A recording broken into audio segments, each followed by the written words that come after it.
ఈద సాదా బడుగు బలహీన వర్గాలు అందరూ నా వాళ్ళు, అంతా నా కుటుంబం, అందరి కోసమే ఈ ప్రభుత్వం అని చెప్పి నిరూపించుకుంటూ ఈ 52 నెలల కాలంలో ప్రతి అడుగు కూడా ఇదే డైరెక్షన్లో వేయడం జరిగింది.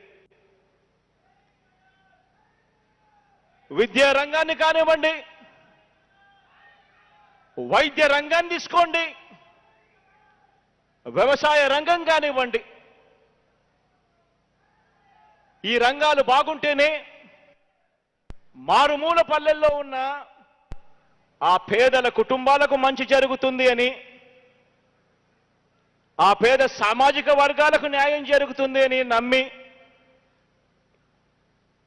ఈ 3 రంగాలలో ఇంతకుముందు ఎప్పుడూ కూడా చూడని విధంగా, జరగని విధంగా విప్లవాత్మక మార్పులు తీసుకురావడం జరిగింది.